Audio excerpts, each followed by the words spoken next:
Chapter 2. The Environment of Business. The learning objective of today's lesson is that at the end of this lesson, you will be able to explain the concepts of organizational boundaries and multiple organizational environments. Explain the importance of the economic environment to business and identify the factors used to evaluate the performance of an economic system.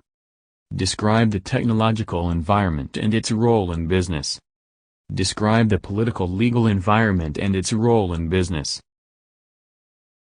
You will also be able to describe the socio-cultural environment and its role in business. Identify emerging challenges and opportunities in the business environment. Understand the recent trends and the redrawing of corporate boundaries. Organizational boundaries and environments. The external environment refers to everything outside an organization's boundaries that might affect it. Managers must have an accurate understanding of the external environment in which their company operates, as the environment has a significant impact on its success or failure. Organizational boundaries, these separate the organization from its environment. Today, boundaries are becoming increasingly complicated and difficult to identify, as interactions between businesses and suppliers alter traditional roles.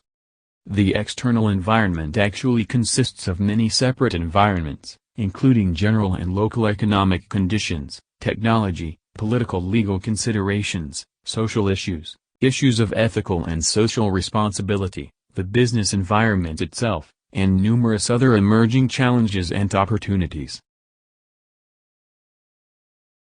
Dimensions of the external environment.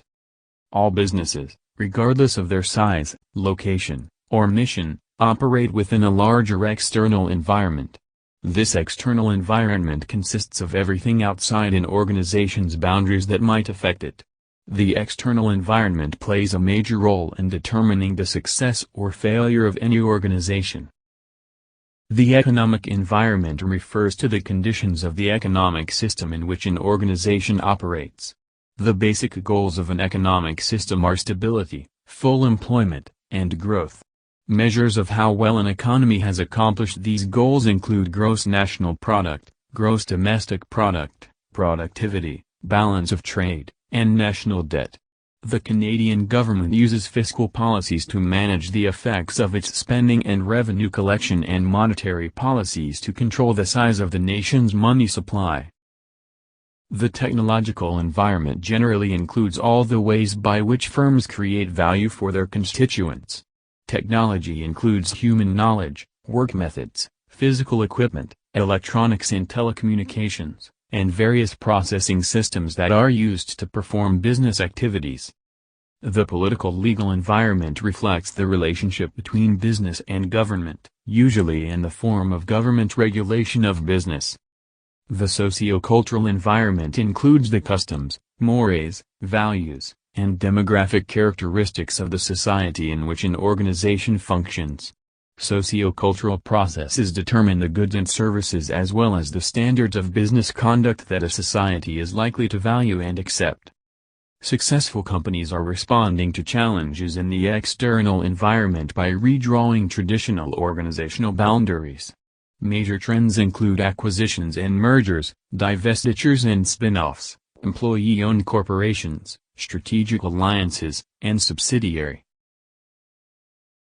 The economic environment. The economic environment refers to the conditions of the economic system in which an organization operates. The three components of most concern are the rate of economic growth, level of unemployment and rate of inflation. Economic growth, more efficient use of resource, that is, greater output from the same inputs, or the same output with fewer inputs. 1. The business cycle, the growth and contraction pattern of short-term ups and downs in an economy. 2.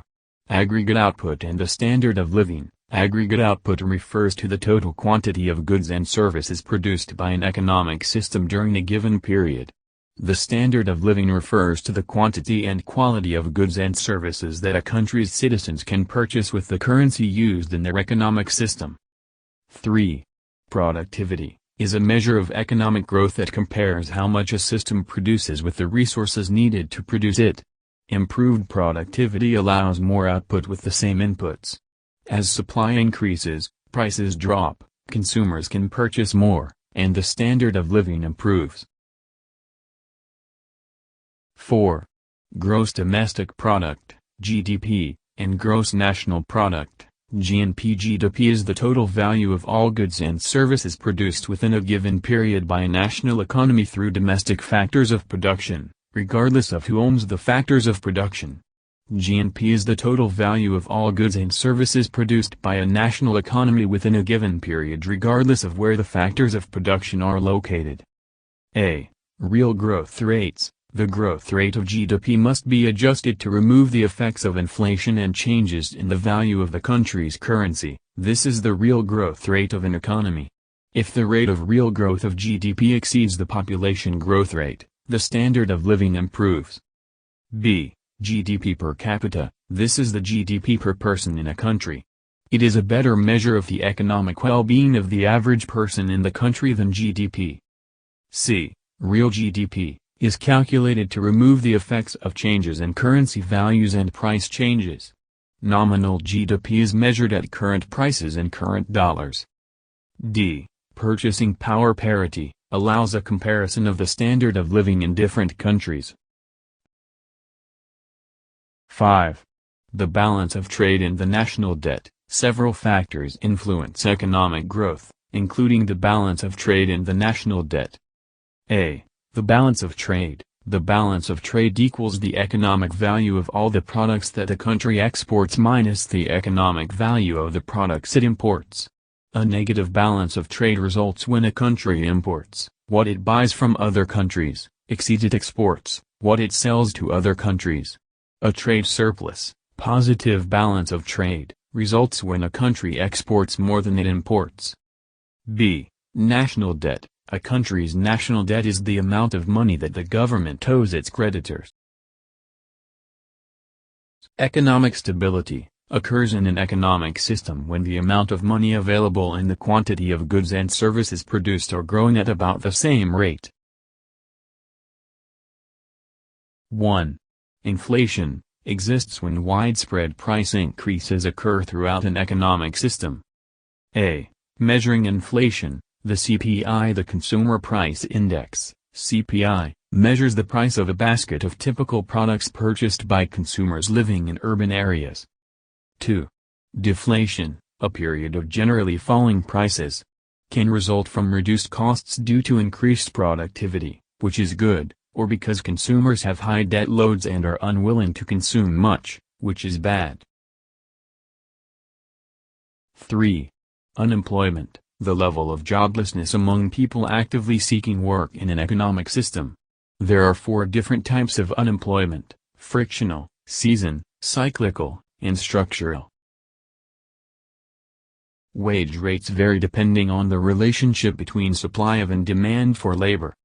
When unemployment is low, there is a labor shortage which raises wages and prices. When wage rates are too high, workers are laid off, sales drop, more layoffs, etc. If demand stays high and prices go up, inflation sets in. Managing the Canadian economy.